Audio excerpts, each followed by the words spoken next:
Mi esposa no me reservó una habitación para nuestro viaje de vacaciones. Sus amigas se burlaron, reservamos habitaciones solo para las élites. Nosotras somos las únicas personas importantes. Yo dije con calma, entonces me iré, y salí. Horas más tarde, después de ignorar docenas de sus llamadas, sucedió algo impensable. La sala quedó en silencio en el segundo en que crucé aquellas puertas. No el tipo de silencio educado y respetuoso. No el tipo en el que la gente se gira para mirar porque alguien importante acaba de llegar. Era el otro tipo. El tipo que precede a la risa. Y entonces comenzaron las risas. Las oí en oleadas que se extendían de un lado al otro del salón de baile. Vi manos cubriendo bocas, ojos mirando de reojo, copas levantadas hacia los rostros para ocultar sonrisas burlonas. Y entonces una mujer cerca de la mesa de champán, alguien a quien nunca había visto en mi vida, se inclinó hacia su amiga y lo dijo lo suficientemente alto como para que yo lo oyera claramente por encima del cuarteto de jazz que tocaba en la esquina. «Oh, Dios mío, ¿es él?» El hombre de un minuto. Seguí caminando. Mi rostro no se movió. Mi respiración se mantuvo constante. 22 años dirigiendo una empresa te enseñan a absorber un golpe sin inmutarte. Aprendes que lo peor que puedes hacer cuando alguien intenta quebrarte es mostrarle que está funcionando. Pero oí cada palabra, cada una de ellas. Mi nombre es Bradley Harrow. Tengo 49 años. Construí una empresa de logística y cadena de suministro a partir de un único almacén en Columbus, Ohio, hasta convertirla en una operación nacional con un valor de más de $138 millones. Tengo el 70% de la propiedad. Mi esposa, Simone, posee el otro 30%. ¿O lo poseía? Aquella noche, en la gran inauguración de la nueva sucursal de Simone en Chicago, en el piso 34 de una torre de cristal en North Michigan Avenue, rodeado de 400 personas que se reían de mí, tomé una decisión. No una emocional, no una reactiva. El tipo de decisión fría y precisa que solo puedes tomar cuando la ira es tan profunda que ya se ha vuelto silenciosa. Me di la vuelta y salí por donde había entrado, con calma, sin una palabra. Y entonces me puse a trabajar. Antes de contarte lo que sucedió después, necesito pedirte que hagas algo. Si alguna vez has sido humillado por alguien que se suponía que te amaba, si alguna vez has tenido que sonreír mientras algo dentro de ti ardía, deja un comentario abajo. Dime una palabra que describa cómo se siente. Leo cada uno de ellos. Y si esta historia ya te está atrapando, dale a suscribir y deja un me gusta para que más gente la encuentre. Porque esta historia, te lo prometo, no va hacia donde crees que va. Necesito volver al principio. No porque quiera tu compasión. Quiero que entiendas exactamente cómo llegamos a ese salón de baile. Simone Harrow, de soltera Simone Adler, tenía 26 años cuando la conocí. Yo tenía 31. Trabajaba como coordinadora de desarrollo de negocios para un corredor de carga de tamaño mediano en Cincinnati. Y yo estaba allí presentándoles una propuesta de asociación con mi empresa, que entonces tenía 3 años. Ella fue quien me acompañó a la sala de conferencias. Y cuando hice mi presentación, fue la única persona en esa sala que hizo una pregunta que me hizo detenerme. Dijo, ¿qué les sucede a sus clientes cuando escala demasiado rápido y su infraestructura no puede mantener el ritmo? La miré y pensé, esta mujer es brillante. Cenamos 2 días después. Nos comprometimos 14 meses después de eso. Y a los 2 años de nuestro matrimonio, tomé la decisión que definió todo lo que vino después. Le di a Simone el 30% del capital en Hargrove Logistics. No porque estuviera legalmente obligado a ello. No porque ella me presionara. Porque creía en ella. Porque pensaba que éramos socios en todos los sentidos de la palabra. Porque yo era el tipo de hombre que, cuando ama a alguien, lo da todo. Eso es importante. Recuerda eso. Durante los primeros 8 años, funcionó. Simone era genuinamente talentosa. Construyó nuestra división de relaciones con el cliente desde cero. Desarrolló relaciones con distribuidores regionales que abrieron puertas a las que yo no podría haber llamado solo. Tenía una inteligencia social de la que yo carecía. Donde yo me sentía cómodo con hojas de cálculo y operaciones, ella se sentía cómoda en salas llenas de gente, haciendo que confiaran en ella casi al instante. Nos complementábamos. Esa era la historia que nos contábamos. Esa era la historia que yo creía. Lo que no vi, porque estaba demasiado ocupado dirigiendo la empresa, fue cuando la historia comenzó a cambiar. Comenzó hace 3 años. Pequeñas cosas al principio. Simone empezó a presionar por la expansión de Chicago de forma agresiva. No solo sugiriéndola, sino impulsándola con una especie de urgencia que se sentía diferente de su pensamiento estratégico habitual. Quería su propia sucursal, su propio equipo, su propio territorio. La apoyé. Por supuesto que lo hice. Respaldé su propuesta con $32 millones de capital de la empresa. Luego vinieron las noches tardías. Simone siempre había trabajado duro, pero esto era diferente. Las llamadas que se detenían cuando yo entraba en la habitación. Los fines de semana que pasaba en Chicago durante la construcción mientras yo mantenía las cosas en orden en Columbus. La forma en que empezó a hablar de su director de proyecto en ese trabajo de Chicago, un hombre llamado Derek Beston, con una familiaridad que se sentía ensayada, como si hubiera aprendido a decir su nombre de manera casual. No soy un hombre desconfiado por naturaleza, pero sí analítico. Me di cuenta. Lo archivé y seguí trabajando. 6 meses antes de la gran inauguración, contraté a un consultor privado para hacer una revisión rutinaria de la estructura financiera de la sucursal de Chicago. Era una práctica estándar. Lo hacía con cada operación importante. Pero esta revisión arrojó algo que no era estándar en absoluto. Había 2 juegos de libros contables. No un fraude dramático y obvio. No el tipo de cosa que una persona descuidada dejaría atrás. Ajustes sofisticados y estratificados diseñados para parecer una variación normal a nivel macro. Pero cuando profundizabas, cuando seguías los pagos a proveedores a través de 3 entidades fantasma que no deberían haber existido, encontrabas un patrón. El dinero se estaba moviendo. No mucho de una vez, pero de manera consistente. Durante 18 meses, aproximadamente $4.20 millones habían sido redirigidos silenciosamente fuera del presupuesto de construcción de Chicago. Y el rastro documental, por débil que fuera, apuntaba a 2 personas. Uno de ellos era Derek Beston. La otra era mi esposa. Me quedé con esa información durante 11 días antes de hacer nada. 11 días de volver a casa con Simone, cenar con ella, preguntarle por su día, escucharla hablar sobre la fiesta de inauguración y la lista de invitados y el florista que se había equivocado con los centros de mesa. 11 días viéndola mentirme a la cara sin que ella supiera que yo podía ver a través de ello. Usé esos 11 días sabiamente.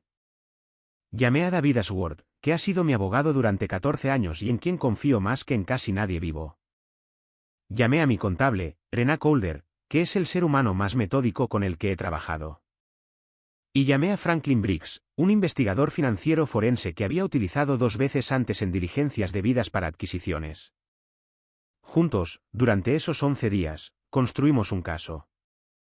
Un caso exhaustivo, hermético y documentado.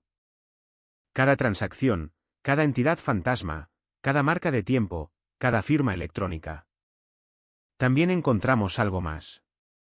Simone había presentado discretamente la documentación 4 meses antes para reclasificar sus acciones. Estaba enterrada en una presentación corporativa rutinaria, del tipo que pasa por un bufete de abogados y solo llega al escritorio del accionista fundador si alguien está vigilando específicamente. Había consultado con un abogado corporativo sobre la reestructuración de la propiedad de una manera que le daría el control operativo de la sucursal de Chicago como una subsidiaria semi-independiente. Si la presentación hubiera procedido sin oposición, habría creado efectivamente una entidad separada que ella controlaba por completo, utilizando $32 millones de mi capital para hacerlo. Estaba construyendo una salida, no solo del matrimonio, de la empresa. Y Derek Beston era la razón. Encontré los mensajes por accidente. No los estaba buscando. Franklin estaba revisando los registros de comunicaciones en el servidor de la empresa como parte de la investigación financiera, y allí estaban. 2 años de correspondencia en una cuenta de correo electrónico de la empresa que Simone aparentemente nunca pensó en bloquear. Quizás porque la había estado usando tanto tiempo que se sentía invisible. No describiré el contenido en detalle. Solo diré esto. Simone le contó a Derek cosas sobre mí, cosas privadas, cosas íntimas, cosas que una esposa aprende sobre un esposo a lo largo de años de matrimonio y guarda en confidencia, como se supone que debe hacer. Las compartió con él, y él las usó para hacerla reír. 2 años riéndose de mí por escrito. Leí los mensajes una vez, cerré el archivo, le dije a Franklin que preservara todo, y luego fui al gimnasio durante 2 horas porque necesitaba golpear algo que no me devolviera el golpe. Luego volví a planificar. La fiesta de inauguración estaba programada para un sábado por la noche. Simone se había estado preparando para ella durante semanas. El lugar era el Pinnacle Ballroom en la Meridian Tower en North Michigan Avenue. 400 invitados, un cuarteto de jazz, una torre de champán, todo por todo lo alto. No había escatimado en gastos porque estaba gastando dinero de la empresa. El dinero de mi empresa. Decidí asistir. No porque quisiera enfrentarla públicamente, no porque quisiera una escena. Decidí asistir porque desaparecer esa noche habría sido sospechoso y porque tenía un tipo diferente de plan en marcha que requería una secuencia específica de eventos. Lo que no anticipé fue a Derek Beston. Llegué a la Meridian Tower a las 7:45. El portero comprobó mi nombre en la lista, y algo parpadeó en su rostro que no pude leer en ese momento. Ahora sé lo que era. Le habían dicho algo sobre mí. El ascensor se abrió en el piso 34. Y cuando entré en ese salón de baile, llevaba un traje gris marengo que me habían hecho en Milán hacía 5 años, y estaba completamente tranquilo. La sala estaba llena y ruidosa y resplandeciente. El tipo de evento que Simone realmente podía ejecutar de manera hermosa. El silencio comenzó unos 10 segundos después de que entré. No fue inmediato. Se extendió como un mensaje que se movía de persona a persona. Y luego vino la risa. La mujer cerca de la mesa de champán. El susurro que no era del todo un susurro. El hombre de 1 minuto.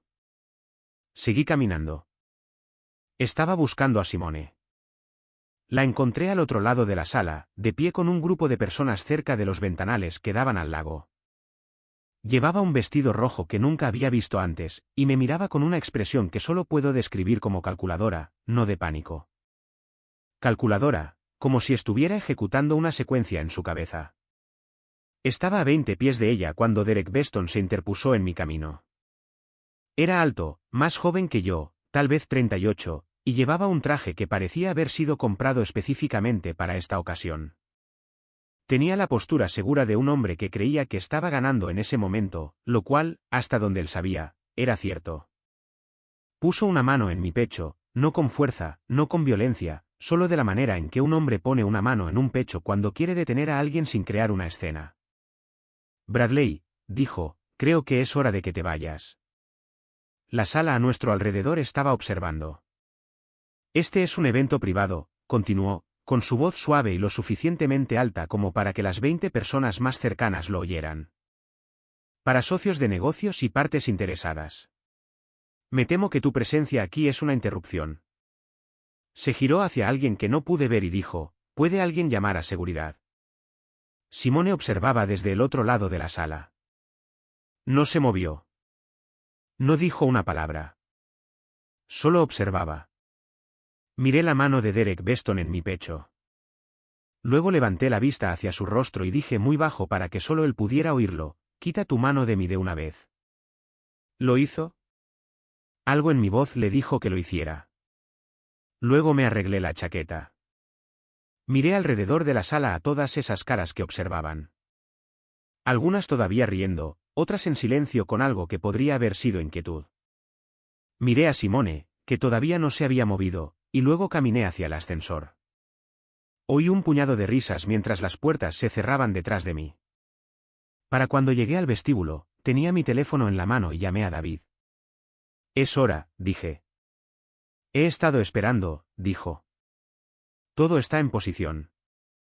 Esto es lo que sucede cuando un hombre con el 70% de la propiedad de una empresa de $138 millones decide ejercer esa propiedad en 24 horas. La primera llamada que hizo David fue al banco principal de la empresa, donde yo tenía autoridad de firma en todas las cuentas principales. A las 8:15 de ese sábado por la noche, todos los pagos discrecionales vinculados a la sucursal de Chicago fueron suspendidos en espera de revisión. Las facturas de los proveedores que estaban programadas para pagarse automáticamente el lunes por la mañana. Los anticipos de los contratistas. La escalada del arrendamiento que Simone había aprobado discretamente sin mi firma. Todo congelado. La segunda llamada fue a la empresa de catering que se encargaba de la fiesta de inauguración. Teníamos una cuenta de empresa registrada con ellos desde hacía 6 años.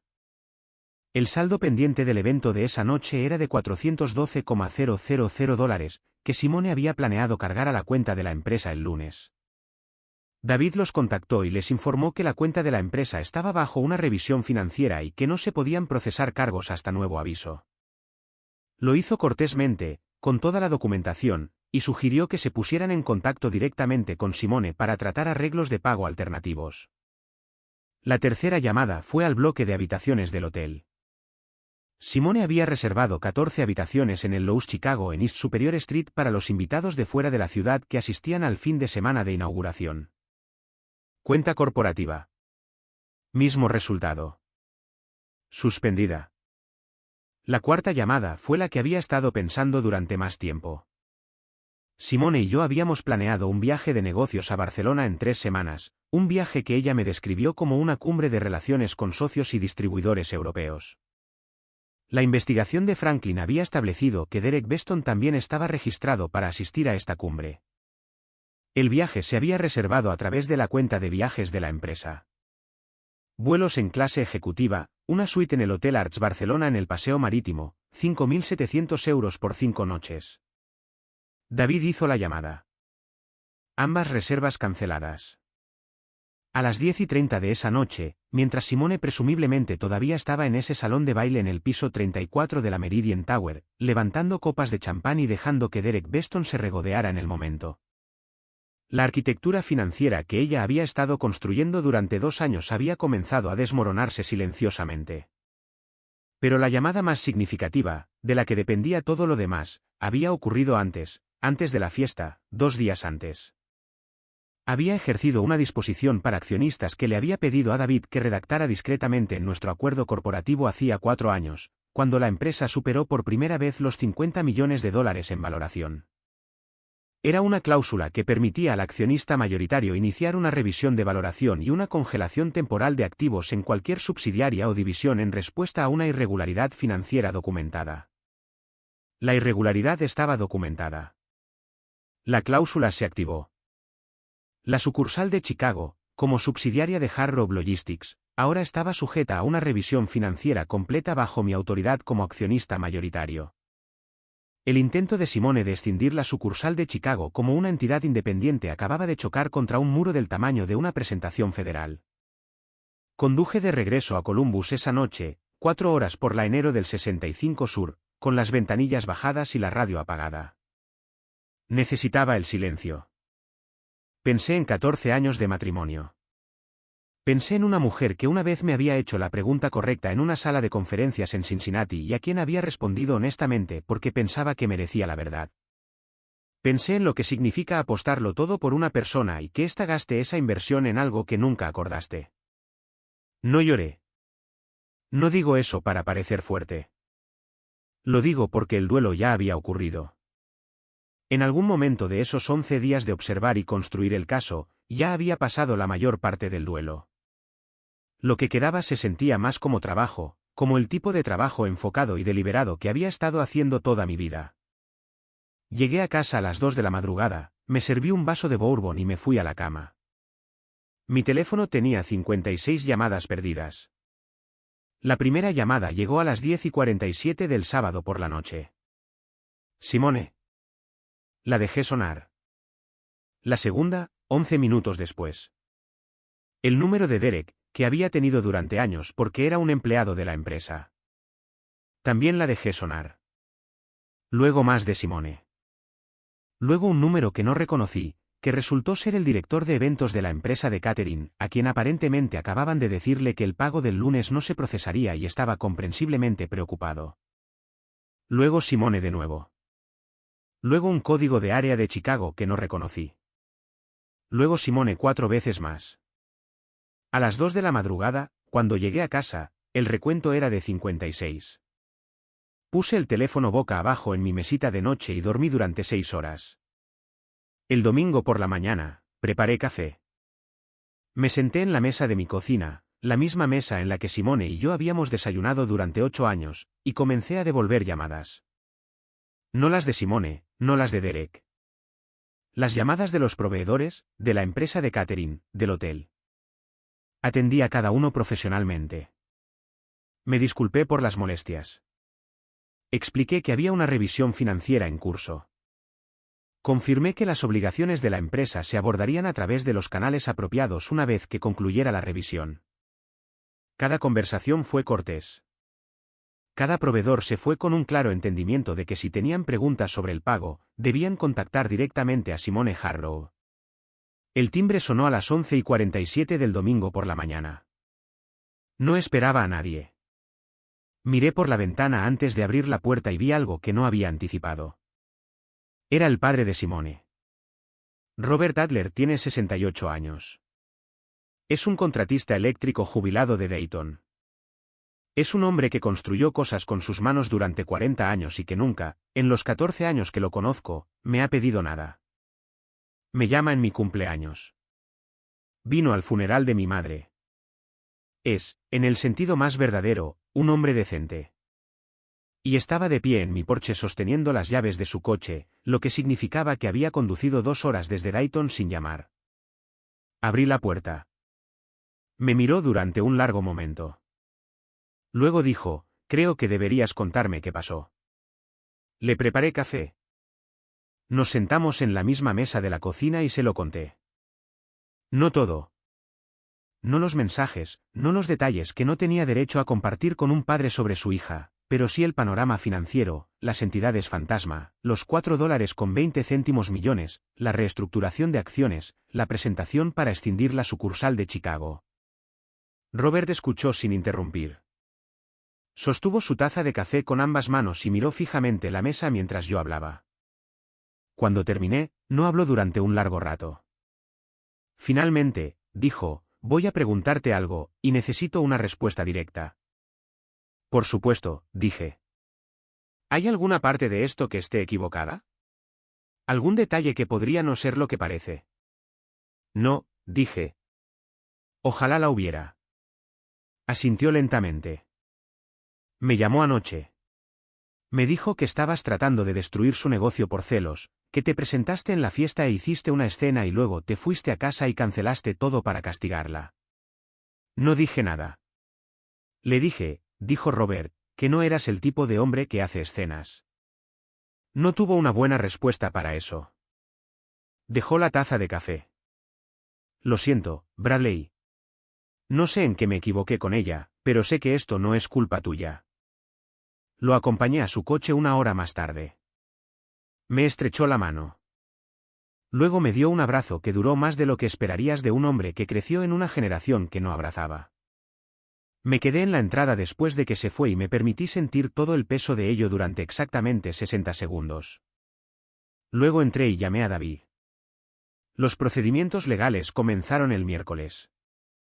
David había presentado la documentación de la irregularidad financiera ante la junta directiva, que técnicamente consistía en mí, Simone y 2 directores independientes que habíamos incorporado hace 3 años, una mujer llamada Patricia Holtz, que dirigía una consultoría de cadena de suministro, y un hombre llamado George Faraday, que tenía 30 años en finanzas logísticas.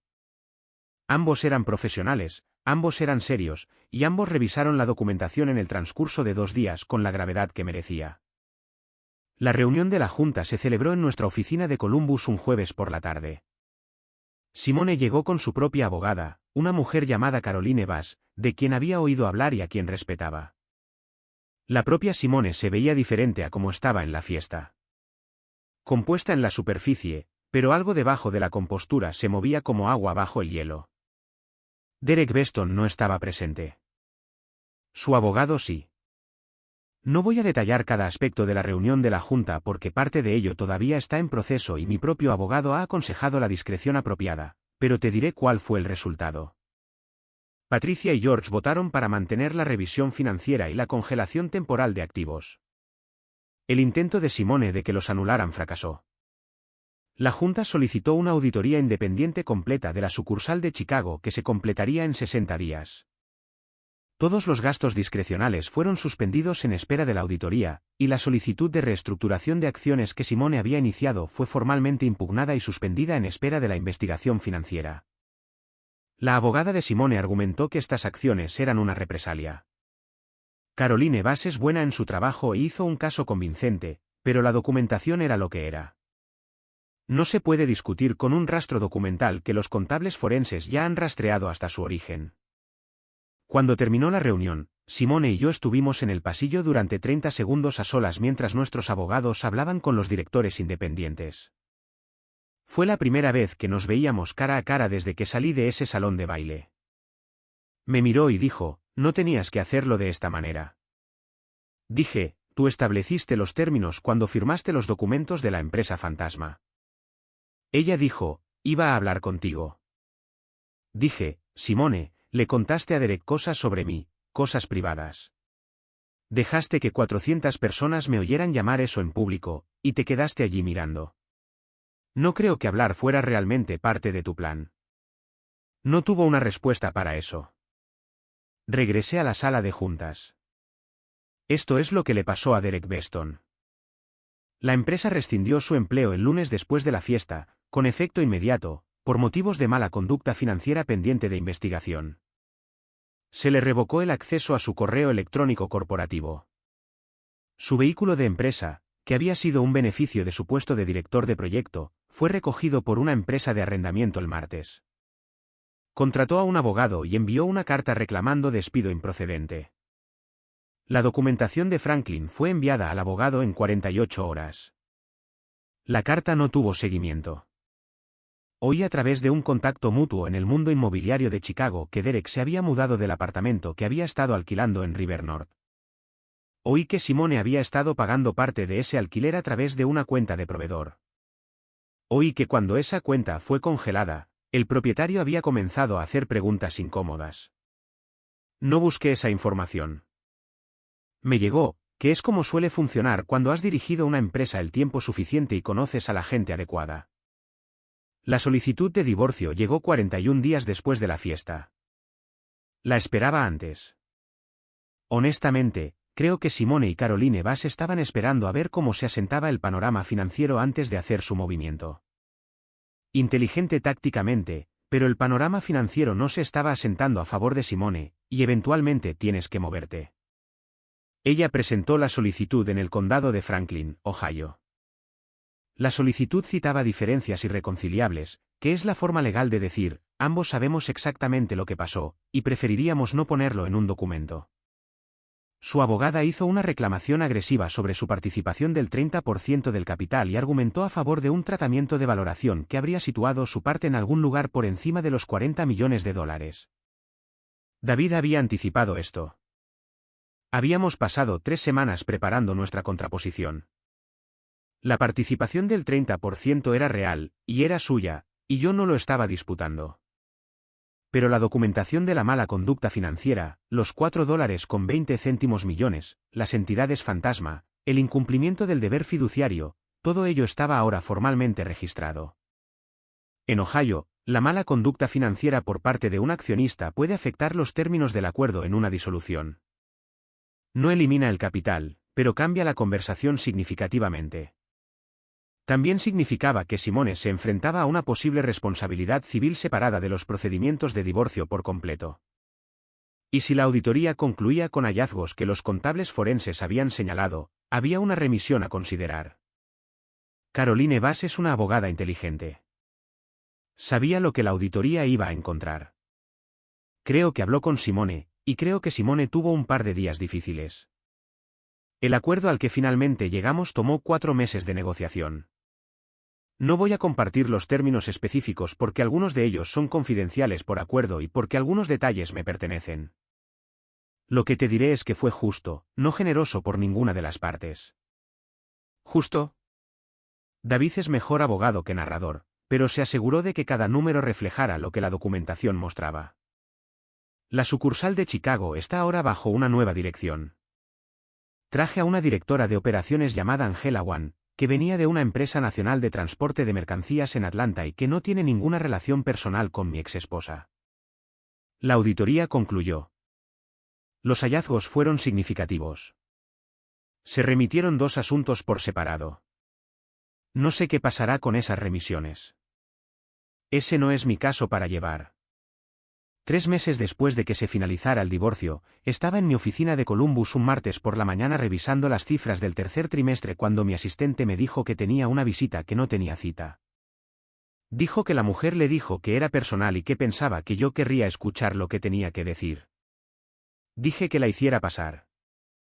Tendría unos 45 años, vestida profesionalmente y con el tipo de contacto visual directo que te dice que una persona está acostumbrada a conversaciones difíciles. Se presentó como Patricia Walsh.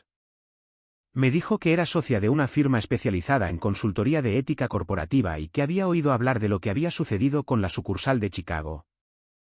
No por mí, sino por gente de la industria que estaba al tanto de los resultados de la auditoría.